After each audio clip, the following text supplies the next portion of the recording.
నమస్తే, నేను జీవి సత్యనారాయణ. ఇప్పుడు ఈ ఎపిసోడ్లో సెబీ ఇన్వెస్టర్ల కోసం ఒక హెచ్చరిక చేయడం జరిగింది. ఆ హెచ్చరిక ఏంటిదో మనం చూద్దాం. ఈ ఎన్ఎస్సి బిఎస్సి ఏదైతే ఉందో, ఆన్లైన్ ఏవైతే ప్లాట్ఫామ్స్ ఉన్నాయో, ఈ ఆన్లైన్లో ప్లాట్ఫామ్స్ ఎవరైతే చేస్తున్నారో మనము ఏం చూడాలి, ఏం చేయాలి అంటే, ఇప్పుడు ప్రజెంటు మార్కెట్ ఎప్పుడైతే బాగా ఆల్ టైమ్ హైక్ పోతుందో, షేర్లు ఎప్పుడైతే బాగా పెరుగుతున్నాయో, అన్లిస్టెడ్ లిస్టెడ్ అని ఉంటుంది. లిస్టెడ్ అంటే మన ఎక్స్చేంజ్, ఎన్ఎస్సి బిఎస్సి ఎక్స్చేంజ్లో ట్రేడ్ అయ్యే వాటిని లిస్టెడ్ అంటాం. అన్లిస్టెడ్ అంటే ఇంకా ఎక్స్చేంజ్లో ట్రేడ్ కాకుండా ఉన్నటువంటి కంపెనీలు ఇంకా రాబోయే రోజుల్లో వస్తాయి అని చెప్పటం, అటువంటి వాటిని అన్లిస్టెడ్ షేర్స్ అని అంటాము. అంటే ఈ అన్లిస్టెడ్ షేర్స్ కొనకూడదని కాదు, కొనాలి. ఎవరి ద్వారా కొనాలి?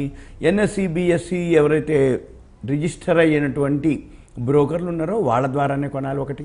నెంబర్ 2, ఎప్పుడైతే మీరు కొనదలుచుకున్నారో ఎన్ఎస్సి బిఎస్సి రిజిస్టర్డ్ అయినటువంటి బ్రోకర్ల ద్వారా అవుతూ మనము ఏదైతే అన్లిస్టెడ్ షేర్ కొనాలనుకుంటే సెబీకి అది ఫైల్ చేసిందా లేదా అనేది చెక్ చేయాలి. ఈ సెబీకి ఫైల్ చేయడం ఏంటిదంటే వెబ్సైట్ ఉంటుంది, sebi.gov.in అని. ఆ వెబ్సైట్కి వెళ్ళాలి.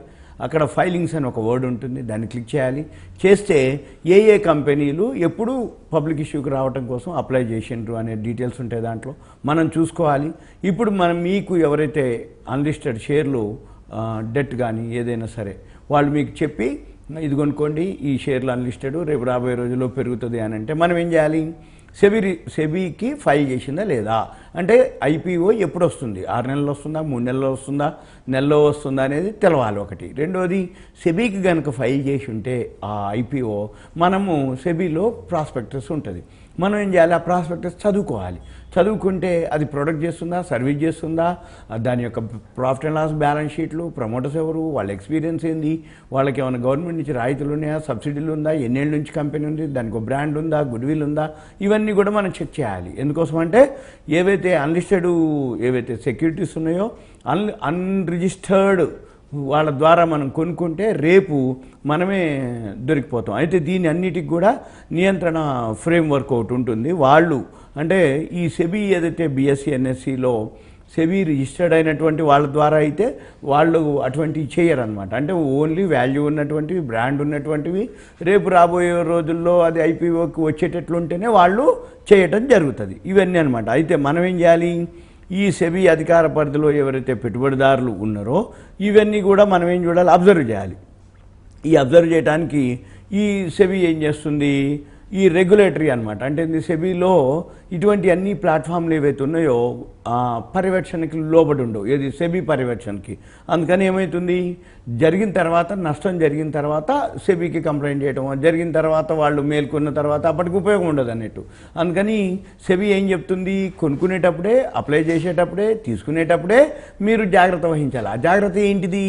రిజిస్టర్డ్ అటువంటి ఎన్ఎస్సి బిఎస్సి మెంబర్ ఉన్నటువంటి వాళ్ళు, వాళ్ళ ద్వారానే మీరు చేయాలి. రెండోది, వాళ్ళ దగ్గర ఏవైతే ఉందో అంటే సెబీకి ఫైల్ చేసినటువంటి ప్రాస్పెక్టస్ ప్రొఫైల్ని వాళ్ళు చెప్తారు, లేదు మనము సెబీ సైట్లోకి వెళ్ళి చూసుకొని చేయాలి.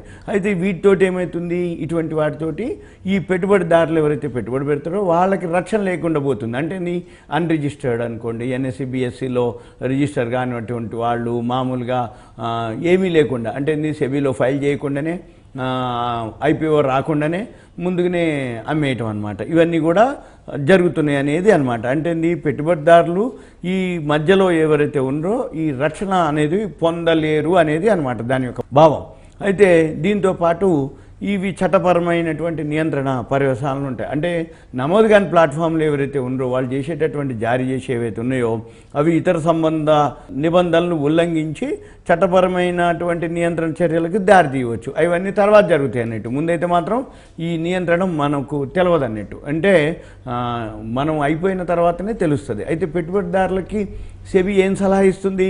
జాగ్రత్త చేసుకోండి, మన పైసలు పెట్టుబడి మనమే పెడుతున్నాం కాబట్టి ఈ నమోదు చేయనటువంటి ఆన్లైన్ ప్లాట్ఫామ్ల ద్వారా ఏదైతే ఉందో మనం వాటిలో పెట్టుబడి పెట్టేటప్పుడు జాగ్రత్తలు తీసుకోవాలి. లేదు రిజిస్టర్డ్ అయినటువంటి ఎన్ఎస్సి బిఎస్సి మెంబర్షిప్ ఉన్నటువంటి వాళ్ళ ద్వారా కనుక తీసుకున్నట్టయితే రేపు ఏదన్నా ఉన్నా కానీ వాళ్ళు రెస్పాన్సిబిలిటీ ఉంటారు, బాధ్యత వహిస్తారు.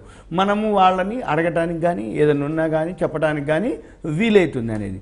అయితే ఈ బిఎస్సి ఎవరైతే ఉన్నారో మనము చెక్ చేసుకోవచ్చు. ఎవరైతే మనం అడుగుతున్నామో, ఎవరైతే ఒక కంపెనీ గురించి చెప్తున్నారో, కొనమని అని చెప్తారో, అన్లిస్టెడ్ ఏవైతే ఉన్నాయో ఇష్యూ కంటే ముందు మనం అడగాలన్నమాట. అడగవచ్చు. ఆ ఇష్యూ ఏదైతే ఎవరైతే రికమెండ్ చేస్తున్నారో మనం చెక్ చేయాలి ఎవరి ద్వారా అవుతుంది అని.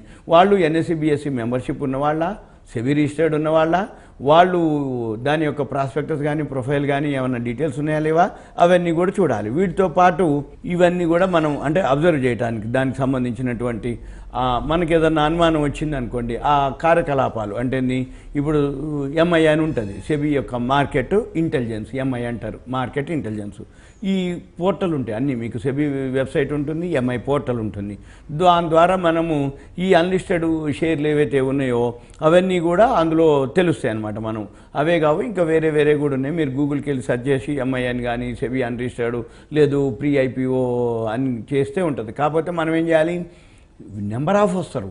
అయితే మనం వాటిల్లో సెబీ రిజిస్టర్డ్ ఉన్నాయా, ఎన్ఎస్సి బిఎస్సి మెంబర్షిప్ ఉందా లేదా అవి చెక్ చేసుకొని వాళ్ళ ద్వారానే మనం ఫాలో అవ్వాలి.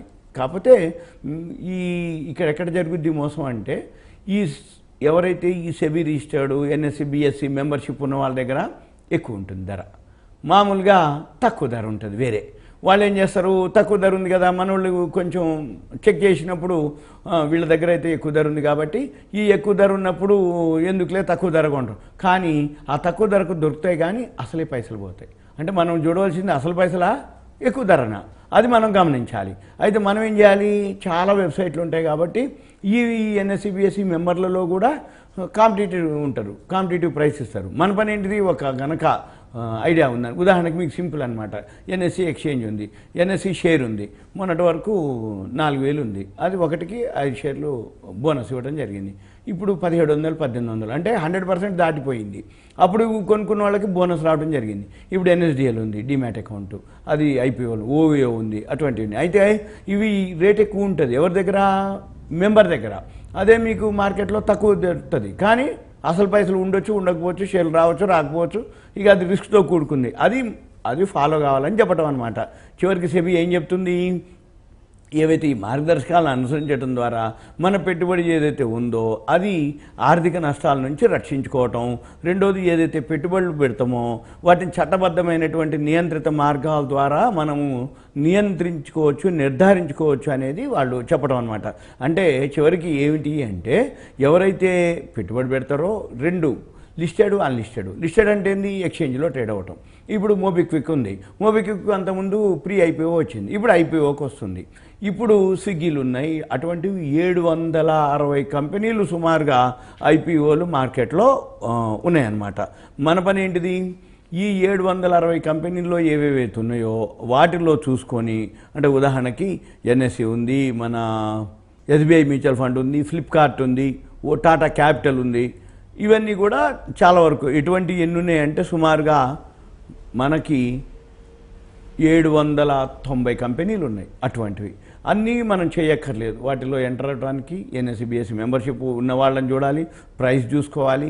మార్కెట్ పెరిగినప్పుడు ఇవి కూడా పెరుగుతాయి, మార్కెట్ తగ్గినప్పుడు ఇవి కూడా తగ్గుతాయి. మనం అవి గమనించి మనం చేయాలి. ఇప్పుడు ఉదాహరణకి టాటా క్యాపిటల్, ఎన్ఎస్సి అనుకోండి, ఫ్లిప్కార్టు, తర్వాత ఎన్ఎస్డిఎల్, నయారా ఎనర్జీ, ఇవన్నీ క్యాప్ జెమిని, ఇవన్నీ నెంబర్ ఆఫ్ అనమాట, ఎగ్జావేరు, ఇవన్నీ మనము చూసుకొని ఏవైతే వాల్యూ ఉన్నాయో, ప్రైస్ ఉందో, గ్రాఫ్ ఉందో, వీలైతే దాని యొక్క ప్రాఫిట్ అండ్ లాస్ బ్యాలెన్స్ షీట్లు, ఇప్పుడు హెచ్డిఎఫ్సి ఎర్గో ఉంది, ఓయో రూమ్స్ ఉంది, హీరో ఫిన్కార్ప్ హీరో వాళ్ళది, తర్వాత బోట్ మన ర్యాపిడో ఉంది, వాళ్ళు కూడా పబ్లిక్ ఇష్యూకి వస్తారు, బిగ్ బాస్కెట్ పబ్లిక్ ఇష్యూకి వస్తారు, ఎన్ఎస్డిఎల్ వస్తారు, కేర్ హెల్త్ వస్తున్నారు. ఇవన్నీ కూడా నెంబర్ ఆఫ్ ఇష్యూస్ అనమాట. ఇవన్నీ టైం పడుతుంది హిందూజా. కాకపోతే మనం చూడవలసింది ఏంటంటే బ్రాండ్.